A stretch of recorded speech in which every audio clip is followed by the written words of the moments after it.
U.S. Arab Radio Network presents Season 3 of the Ray Hanania Radio Show, sponsored by Arab News, the leading English language newspaper in the Middle East. Each Wednesday at 5 p.m. Eastern, veteran journalist Ray Hanania explores issues facing Arab Americans on WNZK AM 690 Radio in Detroit and on WDMV AM 700 Radio in Washington, D.C. And now, your host, Ray Hanania. Watch the show live on Arab News Facebook page. During the past few months, we saw the deaths of 3 Saudi students in the United States, 2 the result of tragic accidents while the students were on break in Cleveland and in Montana, and a 3rd student who was the victim of homicide at his apartment in Philadelphia. Are we missing something here?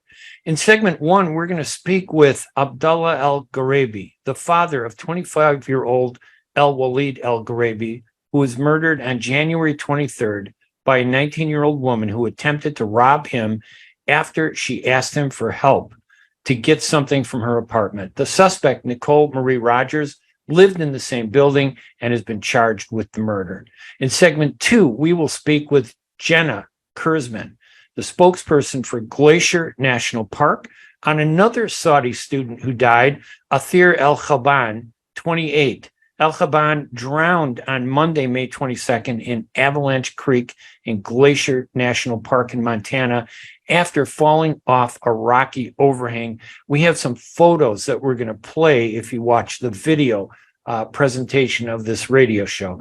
And in our final segment 3, we're going to speak with the spokesperson for the Saudi Arabia Embassy in Washington, D.C., Fahad Nazer, about the Al-Gheraibi murder and the 2 accidental deaths of Al-Khalban and the death of another student, Abdulrahman Al-Nazi, 29, who drowned in Lake Erie during a stay in Cleveland, Ohio on January 30th.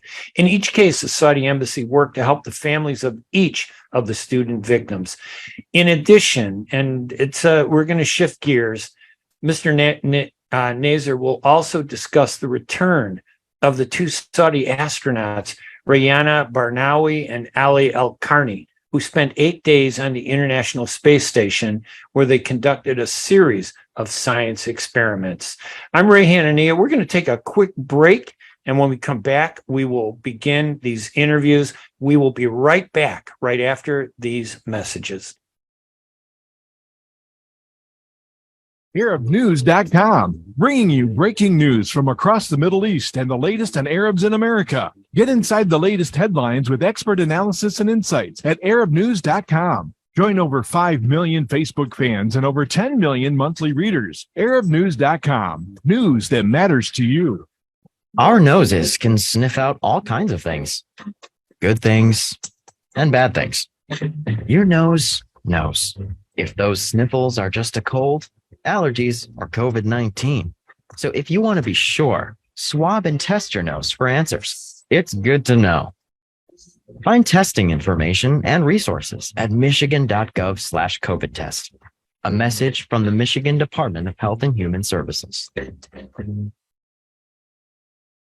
At Top Rehab Physical Therapy Clinic in Dearborn, we provide effective physical therapy sessions in order to limit pain and discomfort. Top Rehab provides physical therapy care for any diagnosis prescribed by a physician, and we regularly see and treat conditions such as stroke, TMJ, fibromyalgia, sciatica, joint pain, and more. We use a variety of pain management methods, including modalities, soft tissue mobilization, and therapeutic exercise. If you're in need of physical rehabilitation or physical therapy, get the highest quality health care at Top Rehab. Most insurance is accepted, and we're open Monday, Wednesday, and Friday 8 to 6, Tuesday and Thursday 8 to 5, and Saturday 10 till 2. Call for an appointment today at 313-846-0555. That's 313-846-0555. Choose Top Rehab Physical Therapy Clinic on Michigan Avenue in Dearborn. Life's too short to be in pain.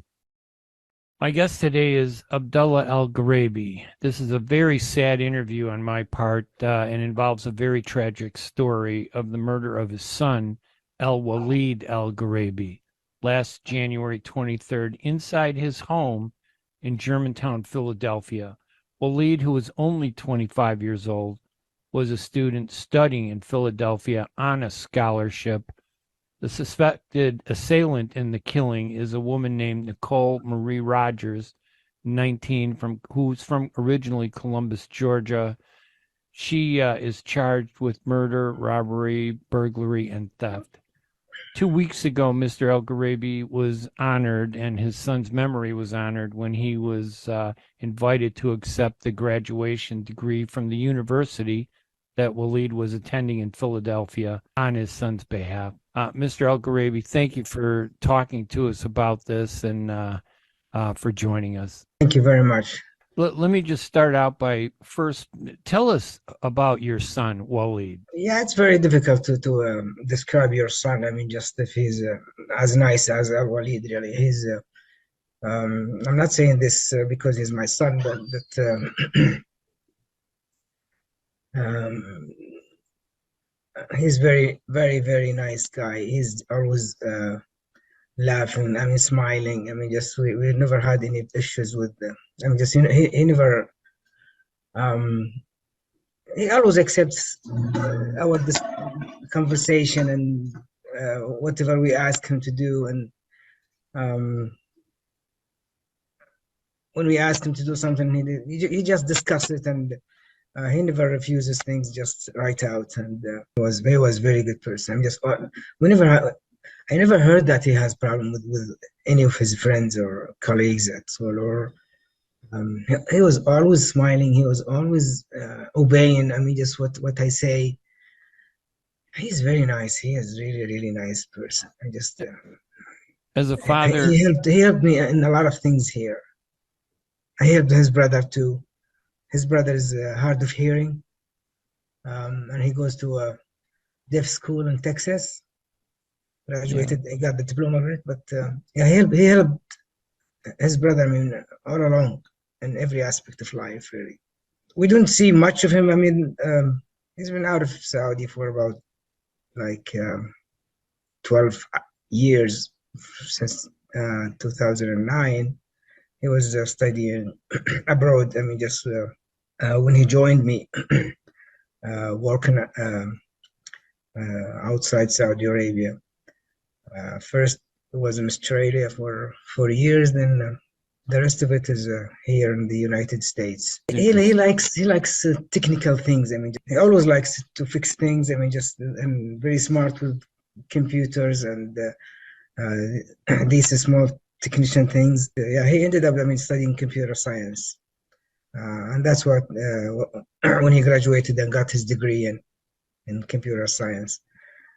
Always smiling. He's that kind of person. He doesn't really bother you, or you just understand what he wants, and he asks things very gently. Do you remember the last conversation you had with him before this? Well, yeah, I was here in DC, and I'm in DC now.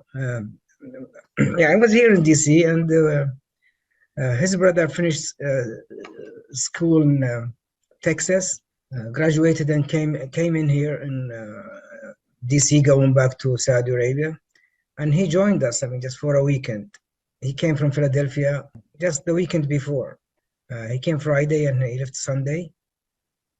The following Monday, yeah, he was murdered. But his mother didn't see him for 2 years and a half, and that was the very hard part. I mean, he didn't go, and his sister too. He didn't go to Saudi, I mean, for 2.5 years after the COVID stuff. What did the police tell you about what happened to him last January? You know, after that weekend, I mean, that when we met in Washington, D.C., I left for 2 days later back home. I lived there. Just like 5 days later, I mean, I received this email. As I was about to go to bed, and I checked my email, and there was an email just came like 10 minutes before, and it says just, yeah, please contact the Philadelphia homicide in regard to Al-Waleed Al-Ghareibi. Wow, what an email! What happened?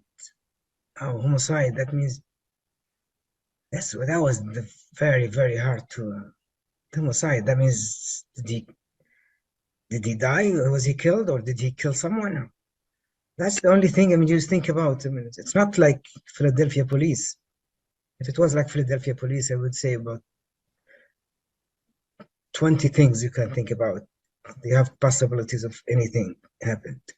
But homicide, it took me like 15 minutes, 20 minutes to call back. I didn't want to call back. So just, oh my goodness. That was like 12 o'clock at night. My other son was downstairs. And I told him I received an email says like this, and we were very anxious and worried and afraid, and we didn't want to take that phone, and at the same time you want to know what's going on. So just like we were hesitant. I mean, just like for 15 minutes, and just what should we do? I mean, just you do want to hear I mean, what happened? You don't want to hear the facts. You just like, I don't want it to go on and on without knowing things. Yeah, I got there myself, and I got this thing, and called them, asked for the detective whose name was there, and yeah, unfortunately, yeah, he said, yeah, delivered this news to me, and I was screaming my voice out. I'm just the bottom of my lung. I mean, just, Real, no, please. I'm just kind of you're not believing it. You don't want to hear it, and you're not believing it. We had a small conversation. Who did it? Why? And this. Afterwards, I said, could that be a scam or someone just playing around? I went back and I checked with the email domain, and there was like, yeah, official. I mean, just like, yeah, Phila.gov. I mean, 20 minutes later, I just called back, hoping someone just played around or hacking something or scamming or playing around. Yeah, it was real. I mean, just when they answered the phone, well, yeah, Philadelphia homicide, and who do you want to speak with? Yeah, it took time. I mean, just yeah, my son, he screamed, and his mother woke up. I mean, just from the scream and the cries, and the whole house, I mean, just went aflame. Yeah, it was very, very, very sad night. I booked the flight, I mean, as soon as I could. I mean, just the earliest one was 7 a.m. I took that flight, and I came by myself. I met one of Al's friend, whom he goes to school with. We contacted him. We contacted him before, and yeah, we went to the police station, and we met the detectives. And, yeah, it was true. I mean, just that's something you have to live with. I couldn't believe it. You can't just believe it. So he's in his room. I mean, just very safe, and everybody's known in the house, and something happens. I mean, just for no reason whatsoever. I mean, just he has nothing with this lady at all. What did they say happened? Nobody knows exactly what happened, but it's just like a logic explanation from the police. I mean, just and the landlady, because she didn't speak, and obviously my son can't talk about, on his behalf. So just she tried to befriend him. I mean, just in the recent days, she tried to get close. And we understand from my son, I mean, just he was like, he wasn't, I mean, he was kind of annoyed. I mean, just that she knocks the door. I mean, she's his room on the first floor, and she knocks on his window, and she said, I forgot the keys, and can you open the door for me? She tried just to engage in conversation with him, and yeah. She wanted to find a way just how to rob him, or he wasn't interested. I mean, just being approached this way, and he wasn't into it at all. that we So- know from his friends. I mean, who he spoke with. I mean, earlier. What they think it's just she was planning this. I mean, just the recent days.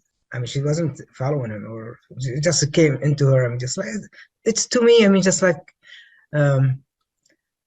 it's that many factors got together to come to this conclusion. I mean, maybe she saw what he got in his room, maybe his car too. She thought he's got money in his room, or So this some was valuable this was belongings. about robbery then, you think? This is just purely about robbery. Yeah, we think so. The police think so. Yes, she studied. I mean, the schedule of everybody. I mean, nobody is home in the mornings. Everybody goes to school or to work. The only two people is him and her. And that morning, I mean, she was to check out. Yeah, she was to check out, and she asked him. Probably that's what we. I mean, just think what happened. That she asked him to help her get some stuff from her room to help her because she was checking out and she needs. I think she said something like she needs to help him to carry or something. Yeah. The good thing, I mean, just one of those guys. I mean, just in the third story where she stays, there is a guy. I mean, just who's a long-term resident. He's there for over 3 years. His shift changed that day. She knows he's out for work in the mornings, but that Monday his shift changed to the evening. So that morning he was there, just in front of her room. So she didn't know he was there. He heard the conversation when they were coming up the stairs. It was just nice conversation and laughs and things like this.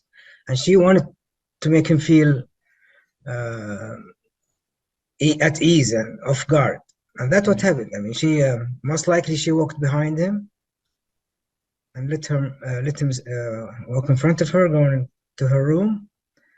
When she got to next to the bathroom, yeah, she started her operation and she pushed him inside the bathroom, and yeah, she finished him off very, very brutally. I mean, just I cannot go in detail to this. I mean, just like, but it's very, very brutal. Do the police know if she's ever done anything like this before, or They say been no. suspected? This They is say- the first time. That's so odd. She's young. I mean, they say no record of the whole idea. She thought, I mean, it's a very good plan. I mean, just the opportunity is there, and just do it and leave, and nobody will know who's done it. I don't know why didn't she break into his room and take his stuff and leave, or she didn't take the car. She didn't have to kill him. She could have taken or broken in some other but time. And I think she wanted his wallet and his phone, and that's always with him. So just he has to be there just to get it. He was there like 5 months. I mean, just he's not new in the place. did she ever make a statement to police about confessing, or No. what's her status right now? I mean, I know she's still being held, correct? Yeah, she's been She hasn't been given bail, no. so she's Fortunately, I mean that. good. I think the judge, I mean, believed horrifically. I mean, just this is what happened. That she might be the perpetrator. So she wasn't given bail. She didn't speak. She had a lawyer. They assigned the lawyer for her, but she assigned another lawyer herself. So The preliminary hearing was last Wednesday, yeah, and that was continued, correct, till another date. Do we know? No, So it what do you didn't continue. What do you think is going to happen? These cases, I mean, sometimes, the preliminary happened last Wednesday. right? Yeah, that was the first meeting with her. Yeah, she was there. She was there in court. I believe And- her mother and father was there too. Did anybody ever come up to you and say how sorry they were or anything? No. That's the tragic thing about these is that these cases go on so long. Are you able to, you want to stay involved and stay in touch? Now, you live in Saudi Arabia, correct? Yes. in Riyadh, Mm-hmm. and Actually, I'm leaving today. and you're and then you have to come back and forth every time for each of these things, for these the trial and everything. Yeah. Do you have any idea when the main trial will start, when she's charged? No, Because it sounds like she hasn't confessed. not yet. Yeah, that's really tough. I And think she will. Eventually, she will. That's the only way she will get. I mean, she might. The evidence is overwhelming. So I understand you got a lot of support from the Saudi embassy, was very supportive to help you and reach out to you. And can you tell us a little bit about what were they able to do? you know, to help? I came 4 times for this. So you know, the preliminary hearing was continued twice, which means postponed twice. So yeah. So every time they have time a I come. preliminary hearing, you have to come, and then they postpone it, then you leave, and it just seems like the burden is on your family more than it is on the person who's accused of committing the crime. Yeah, unfortunately, that's what happens. I'm just so sad to hear that. But I know the Saudi embassy Yeah, they do. provided support. They do. I mean, they follow up with them. They have in contact with the detectives. They have from the very beginning, and they came and the very first night, and they met them before I was there. When I was in my way, they came. They met the detectives, and they knew. They helped. I mean, just we carried his body back home. I mean, on the government's expense. They follow up with the lawyer, and yeah, they have their legal team. I mean, just following up, and I have a good contact with them. I mean, just so they even helped with bringing your son back to Saudi Arabia. Then, yeah, wow, it's them who that's what they do. I mean, in similar cases, yeah, they bring back the body home and without us paying anything really.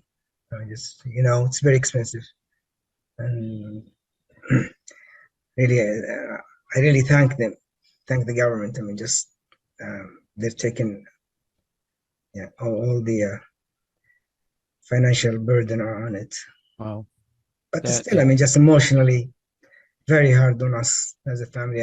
We need to see the end of it. I mean, just we need her to get what she really deserves. I mean, just not, you think something might happen along the way with the court and lawyers and stuff and jury, and it's not gonna be easy. I mean, it's not gonna be easy. But we hope she gets what she really deserves. What she deserves is is a life without possibility of parole. That's what. Right. Yeah, what she really deserves. But what will happen, I don't know. It goes a lot of hurdles that we have to jump. Yeah. It seems like the burden is on your family to deal with this, and that really seems so unfair. Yeah, the victim assistance, I mean, they contacted me and they asked me to present any invoices for tickets and hotels and stuff. So they were very helpful too, also, in addition to the Saudi embassy. That was great. That just happened 2 days ago. They just called me on Thursday. Yeah, this sounds like it's going to be a long process. That's the terrible part about this. Yes. Because I know how these go. Now, you were as if it's not enough that you lose a son. Yeah. Yeah. Now, you were just at the university accepting the degree. Tell me that experience. Yeah, how did you feel standing up there? University just was very annoyed, and they were very appreciative of his work, and they really honored him, and they are. We feel that they are feeling very sorry that happened. It happened. I mean, just without him doing anything to her or to this tragedy. I mean, just he didn't take any part of it whatsoever. I mean, just no argument, no fights, no nothing. I mean, just no. Being in that place at that time and with her was a problem. Yeah, they were very supportive from the beginning, and they asked me. We visited the university, and from the beginning, for my first visit, and they were very supportive, and they said, yeah, they were for his graduating program. He will be graduating, and they did really graduated him, and they held the service for him. I don't know if you know this or not. I mean, just they held the service. Yeah, they brought Muslim priest, Muslim imam, and a priest, Christian priest, and a Jew, and with the university staff and students. It was very nice. It was very touching, really. We appreciated that. When I came, I mean, they hosted me, and they booked the hotel for me, and and maybe you saw what happened in the graduation when I received this his diploma. It was very touching. I mean, it was very good for me, very, very nice for me. I know he's not gonna work on his degree, or it's just like simple things. I mean, just for his legacy and memory. I was happy at that ceremony, even though he's not. I wish he received his degree by himself, but yeah, that's what happened, and you have to live with it. This is a terrible thing to go through. It is very, very terrible. I mean, very needless, very needless. I mean, it didn't come from the neighborhood, or didn't come from the street. It didn't. Nobody jumped in, broke into the house or tried to steal. No, it's someone from within. I mean, she was known. She came from all the way from Georgia, and it's just his fate. I mean, just you didn't believe. I mean, just any person just uses Airbnb or hosts or a hotel, or go and kill some other resident for nothing. What did she get? I mean, just $1,000, $2,000. What did she get? I mean, just nothing. Nothing's worth his life. Yeah. Is there and her life too, hopefully. What do you tell other parents who are their sons are away, their daughters are away at college, and what would you tell them? I think what happened to him was unavoidable. You can't do anything just to prevent this killing for someone from within. I mean, just was known. I mean, just her information was there. I mean, just there's no problems whatsoever with her. No drinking, no fights, no nothing. I mean, just she planned it. I mean, just you can't avoid it. It could happen to you anywhere. Wow. It's not the area. It's not the neighborhood. It's not the neighbors. It's not the somebody's bad. I mean, around this thing. He was very careful. My son was very, very careful. Sometimes he goes to he likes to go to an Arab restaurant or Mid Eastern restaurant, and his friends tell me, I mean, just once you go to the location and he finds it in a bad place, he just change his mind and go to a different place. He's very, very careful. He's not a night person. He doesn't go out, or this is unavoidable to me. I mean, just what happened. I mean, just you can't. He was in a nice place. He's a. You can't prepare for this. No, you can't. No way. Yeah. Right. If someone plans to kill you in the streets and while you're walking and doing nothing, you can't avoid it. That's her planning, her problem, not. That is really terrible. But anyway, you just get close to your son or daughter if it's away. It's know where they go, what they do, and who's their friend. To be very careful, not to trust anyone. But when things like this happens, I mean, just you cannot do anything to it. All right. Yeah, you hope, I mean, just you will see your son or daughter and just graduating and coming back. That didn't happen to us, and he was just that much from finishing and going back home.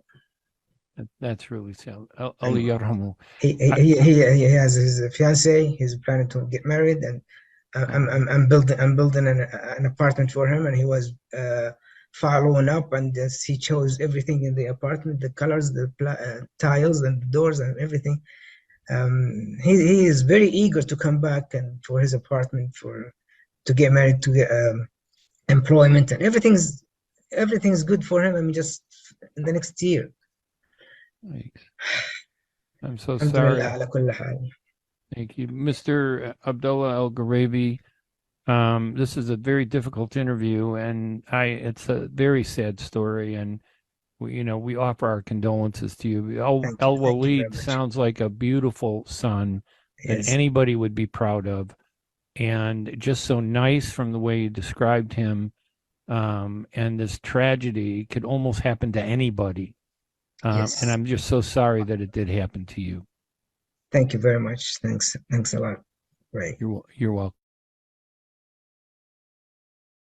And we're going to take a quick break, and when we come back, we're going to discuss with our second guest, Gina Kerzman from Glacier National Park, who's going to be talking about another Saudi student, Atheer Al-Khalban, who drowned in Avalanche Creek at Glacier National Park in Montana. I'm Ray Hanania. We're going to take a quick break, and we'll be right back right after these messages.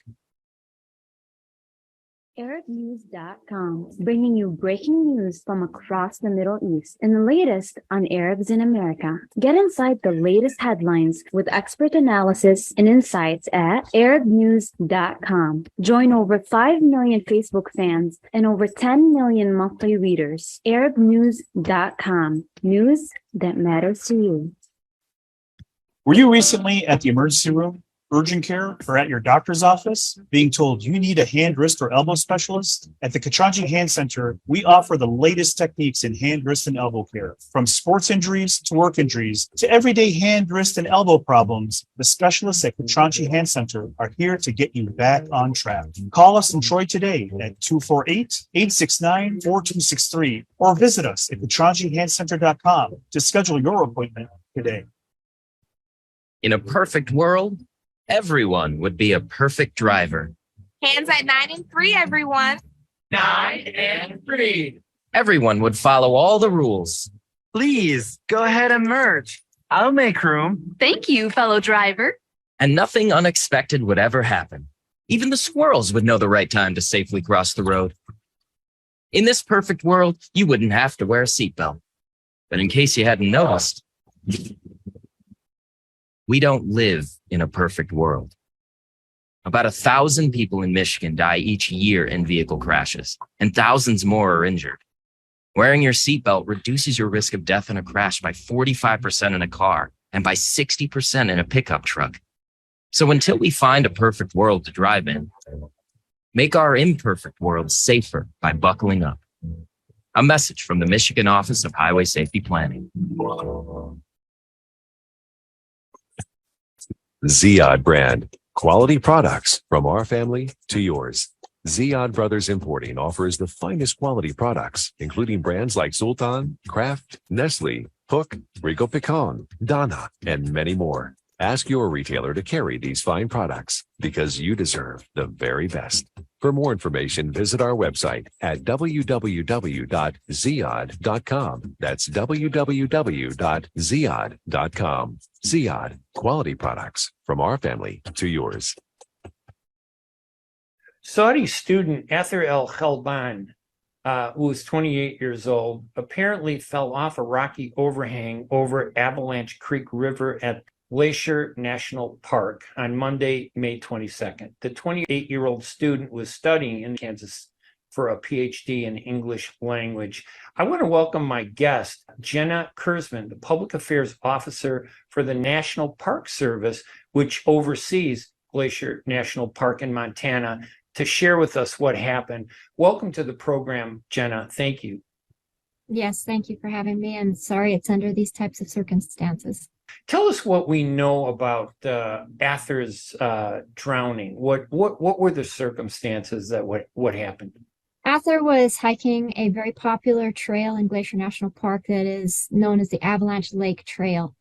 And sometime during her hike, early on in the hike, she went near the water. Nobody saw what happened exactly, but she ended up going in the water, and she was swept down through the Avalanche Creek gorge and was pulled from the water by visitors who saw her in the water down below. Now, she apparently was with some friends, but they hadn't seen her disappear. And I think she was discovered by other park visitors in the water at Avalanche Creek down the gorge, correct? Correct. It can happen so fast. There was, in our interviews, the rangers' interviews with her friends, they did not see her go in. They had video of her 2 minutes before the 911 call went in. She was walking behind them along the creek.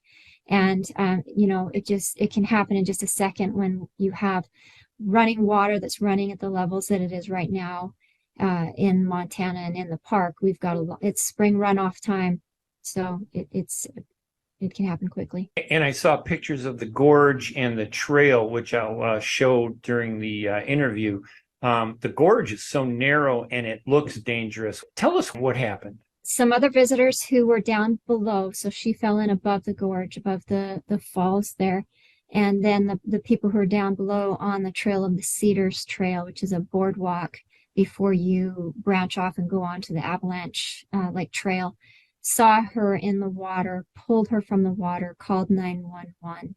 And my understanding is they tried to revive her using CPR. And, I know how beautiful the parks are. I've been to several of them. They're just phenomenal. But there's always a danger where you get too close or you get off the trail. I know nobody saw it, but it sounds like she may have gotten off the trail, got too close to the edge and slipped and fell in. And from the photo, you can see how it might not, it slopes down with the roots sticking up. Anything could have happened. Yes, it's a very rocky area, large boulders. Sometimes you'll see people standing up on the boulders or sitting on the edge of boulders, looking down in the water, or people, getting close to the edge. And of course, it's speculation as far as what happened, but she definitely had to go off trail to be able to get that closer to the water and to get into the water.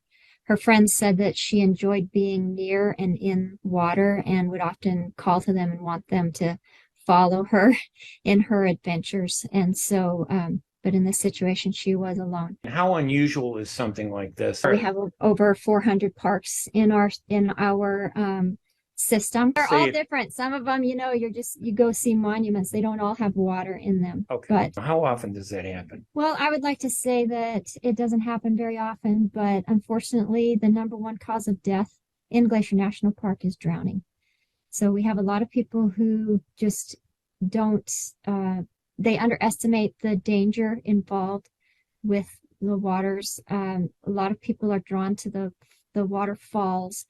They get drawn in and I think a little bit carried away with being overwhelmed with the beauty of the park and just don't take into consideration the precautions that they need to. And so every year we have fatalities in the park. Last year, I think we had 7 fatalities. And number one cause of death in the park, like I said, is drowning. Number 2 is falling. People being up on high levels, either mountain climbing or just being at high elevations and falling. We've also had people who, during this time of year, try to hike on trails that still have snow cover on them.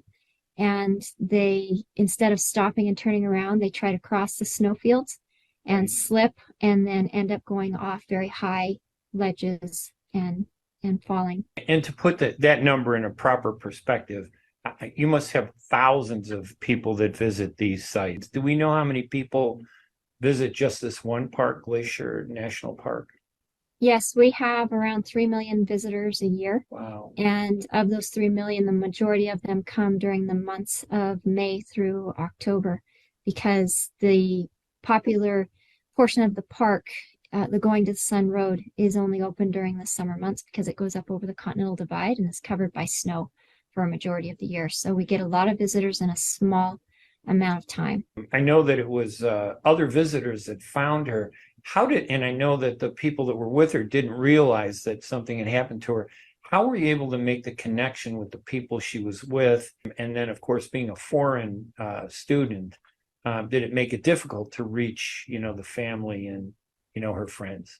I am not sure, Ray, how the Rangers identified her. I haven't read all of the reports on how that came about, but I will tell you that it was not long before the friends, I think, realized she wasn't there, and they probably heard the commotion when the other visitors were pulling her from the water. I'm not sure about that, but they probably realized fairly soon and started looking around to see if they could find her. Perhaps they backtracked on the trail to see if they could find her there.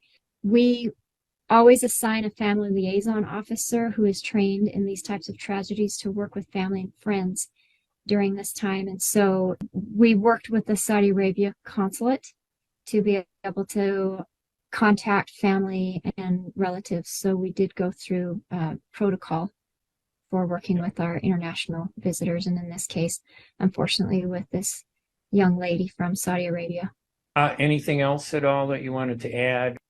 I think that we've pretty much established that there was no foul play. That what they said is there's no indications of foul play. The only other thing that I would just say is that we ask visitors to take extra precaution when approaching areas with water, especially during spring runoff events. All right. My guest, Jenna Kerzman, the Public Affairs Officer for the National Park Service, which includes Glacier National Park in Montana, helping us with some information about the tragic drowning of a Saudi student who was attending college at a university in Kansas, Atheer Al-Khalban. Jenna, thank you so much for joining us today. We really appreciate it. You bet. And we're going to take our final and last break in a minute. And when we come back, we'll speak with the spokesperson for the Saudi Arabian embassy about some of these tragedies, two of which that we've talked about. There was another one that took place in Cleveland where a young man drowned there. And we will talk with him also, and it's hard to transition like this, but we're going to talk about the recent mission of the two Saudi astronauts to the International Space Station, who just returned, I believe, this past day or two. So I'm Ray Hanania. We're going to take a break, and we'll be right back with more interviews right after these messages. ArabNews.com, bringing you breaking news from across the Middle East and the latest on Arabs in America. Get inside the latest headlines with expert analysis and insights at ArabNews.com. Join over 5 million Facebook fans and over 10 million monthly readers. ArabNews.com, news that matters to you. Life for Relief and Development has now been rated as one of the best charities for humanitarian aid. Life's humanitarian projects span the globe, and Life is celebrating its 30th anniversary of providing essential life-saving aid to people and communities in 36 countries, regardless of race, color, religion, or cultural background. Where there is life, there is hope. And when disaster occurs here or around the world, including being one of the first responders to the Turkey-Syria earthquake crisis, Life for Relief and Development rushes in to provide food, medical aid, and shelter to those in need. We are looking to help the earthquake victims, and we take 0% overhead on emergency donations. So please help improve these efforts. Learn more about our involvement to help the helpless and bring hope where it's needed most. And make your tax-deductible donation to Life for Relief and Development now at lifeusa.org or call 248-424-7493. That's 248-424-7493. Get ready for an amazing experience at Ishtar Restaurant on 15 Mile Road in Sterling Heights. Enjoy excellent hospitality from owners Ali Al-Baghdadi and Fatty Bottom, serving the best in Mediterranean food. Try Chef Ali Al-Baghdadi's famous shawarma, the best Iraqi grills and food, and the best Arabic and international dishes. Dine in our authentic atmosphere or take out. Call 586-698-2585 or check us out on Facebook. Ishtar Restaurant practices all CDC guidelines and is open every day, 11 a.m. to 10 p.m. Have an amazing experience today at Ishtar Restaurant, 3625 15 Mile Road, Sterling Heights. I want to welcome the spokesperson for the Saudi Arabia Embassy in Washington, D.C., Fahad Nazar. We're addressing the recent tragedies involving the deaths of 3 Saudi students that took place over the last 5 months. In each case, the Saudi embassy worked very hard to help the families of each of the student victims, and I know the families were very grateful. Welcome to the program, Fahad. Thank you for joining us. Good to be with you, Ray. Now, I know that the father, Abdullah Al-Gheraibi, of Waleed, said he was very grateful to you during this tragic time. It was very difficult for him to go back and forth. You know how trials are. And cases, they're proceedings, then they're postponed, and then you don't know when they're going to come up. He traveled 4 times, and he said that he couldn't have done it without the help of the Saudi embassy, that you came through for him. So let me start by saying that ensuring the safety and well-being of Saudi citizens living or visiting a foreign country is among the highest priorities for any diplomatic mission around the world. It's certainly the case for us here at the embassy in Washington, D.C. Over the decades, hundreds of thousands of Saudis have visited or studied in the United States. The overwhelming majority have a pleasant and productive stay. However, occasionally accidents and tragedies do occur. As you said, over the past couple of years, we have had some tragic incidents that led to the deaths of a few young Saudis. As soon as we became aware of such tragedies, we immediately contacted the families of the deceased to provide any assistance that they may need. We also stay in touch with local authorities to make sure that we have all the details, and we share these details with the families as soon as we obtain them. Of course, our hearts go out to the families of these young Saudis. There's nothing more tragic than the death of a young person. However, I do have to stress that these are isolated incidents. We have no reason to believe that Saudi students or Saudis in general are being targeted in the United States. And the Saudi embassy and the Saudi Cultural Mission will continue to provide guidance to incoming students, as well as to Saudis visiting the United States, to make sure that they have a safe and productive stay. I know that's an important point, because when I did speak with the police in each of the cities, in Cleveland, in Philadelphia, and in the one student who died who was attending the university in Kansas, they all said that these were tragic accidents, except for the one homicide. That is pretty terrible, but I know that you have done so much to help these families. Is that a standard thing that the embassy does for Saudi families that are in need like that? Yes, definitely. Like I said, I mean, this is one of our highest priorities, is to make sure that the Saudis traveling in foreign countries are safe, and we take whatever precautions or measures necessary to make sure that they're safe and that their well-being is protected. So yeah, this is fairly standard for us. All right. And I want to shift gears, and I know that we're going to talk about a different topic now, but on the other hand, at this time, it also was a great moment for the Kingdom of Saudi Arabia and for Saudi Arabians around the world to see 2 of their own be astronauts who went to the International Space Station last week and just returned, in fact. It must be a moment of great pride for Saudi Arabia. How significant is this for the kingdom? It's very significant, but let me start by widening the lens here a little bit. So as you know, Saudi Arabia is undergoing a remarkable transformation known as Vision 2030. The vision is a package of economic and social reforms that has a number of objectives. One of them, or some of them, include improving healthcare, improving education system, the transportation system, and also combating climate change, among many objectives. So a number of these objectives, we believe that the keys to achieving them is through investing in science, technology, and innovation. And certainly our interest in space exploration is very consistent with these goals. And in fact, our interest in space exploration goes back decades. Back in 1985, His Royal Highness Prince Sultan bin Salman was the first Arab and first Muslim to go into space when he joined the crew of the Space Shuttle Discovery. More recently, obviously, we had two Saudi astronauts, including the first woman ever, Rihanna Bernawi, and her colleague Ali Al-Gharni, who went on this 10-day mission to the International Space Station among the Axiom. This was part of the Axiom space mission. They were in space, like I said, for approximately 10 days. They conducted 14 different research experiments in different scientific fields, including cloud seeding. 6 other experiments, as my understanding, focused on brain and on the brain and the nervous system, and 4 others focused on the immune system. So this was a certain, and they just, like you said, they just came back to Earth earlier this morning. They returned to Houston Airport. So this was a great moment for our space program and a great moment for the kingdom more broadly.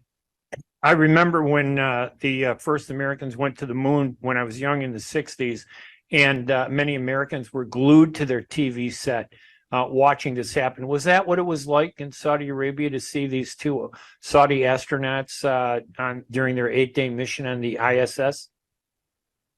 It was, and just not only that, but just because of the different media landscape that we live in, the astronauts were actually able to conduct some of their some experiments with along with 12,000 students in Saudi Arabia. So they had a live stream with them, a web chat, and they conducted, some basic experiments with these students. But obviously, part of the mission, part of the purpose of space exploration is that we're trying to encourage young Saudi men and women, students, and to pique their interest in science and technology and mathematics and physics. And we're hoping that we achieved some of these goals, in addition to obviously the goals of the mission itself.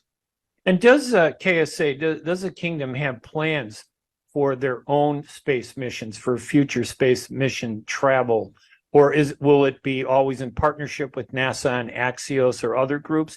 Or does the kingdom have its own NASA plans for space travel? Right, so the kingdom does have its own Saudi Space Commission. It has a pretty rigorous program of research, but also it has a program for selecting and training astronauts. So we believe that space exploration is very much consistent with our investments in science, technology, and innovation that is part of our broader Vision 2030. So we fully anticipate, for the foreseeable future, we'll continue to partner with NASA and Axiom and other organizations. But ultimately, we will certainly, I think it's only a matter of time before we launch our own space missions.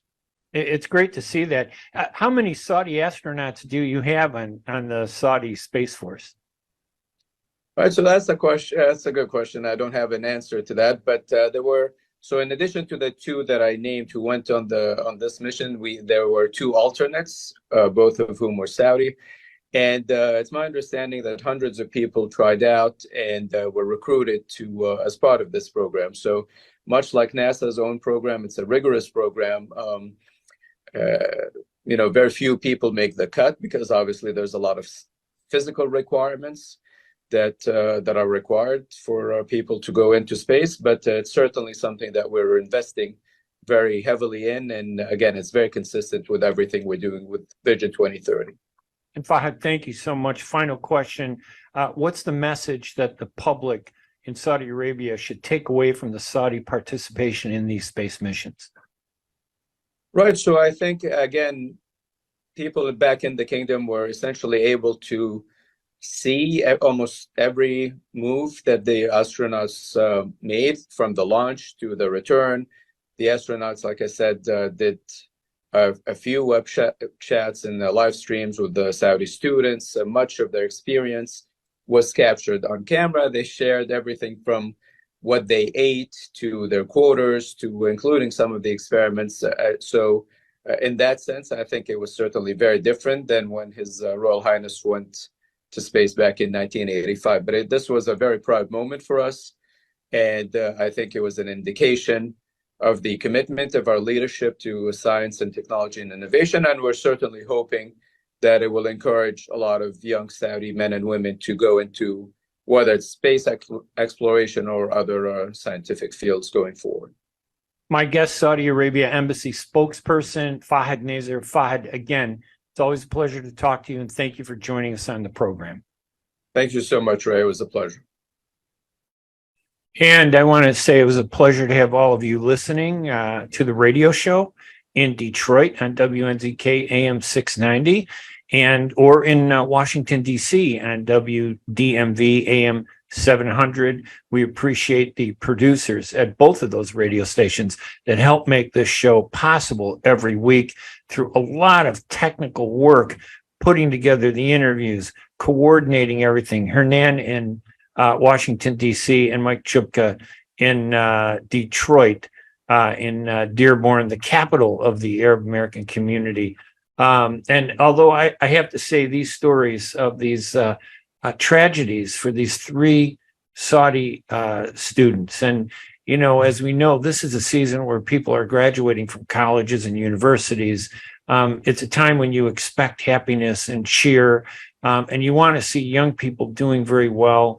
And I know there's so many hundreds of thousands of students that are graduating across the United States from universities last month and this month, including my own son, Aaron, who graduated from college in Illinois and is going to Northwestern. I'm very proud of him. But to have something like that to happen at a moment right when they're making the transition in life, from being a young person to being a student to being an adult pursuing a career, that has to be the most terrible moment for any family. So, of course, our hearts go out to the Al-Gheraibi family, to the family of Atheer Al-Khalban, to the Al-Khalban family, of course, and also to the family of Al-Nazi, who also, as I had mentioned, was the third Saudi who had died during another accident, when Abdulrahman Al-Nazi, when he was in Cleveland on a break from school. So it was really terrible. Now, our show, as you know, is podcast. You can go to arabnews.com and you could find the podcast there if you want to listen to the audio podcast. We post these on YouTube, where you can watch these interviews on YouTube. Just look up Arab News or Ray Hanania. And of course, I urge you to go to arabnews.com to read all of our news stories, our columns, our insight into the many events that happen to Arab Americans. Our focus, anyway, of this radio show is on Arab Americans in the U.S. So I want to say thank you. You guys have a great week, and we will talk to you again next week, Wednesday at 5 p.m. in Eastern Time, with more great topics and guests. I'm Ray Hanania. Have a great week, everybody. Bye-bye.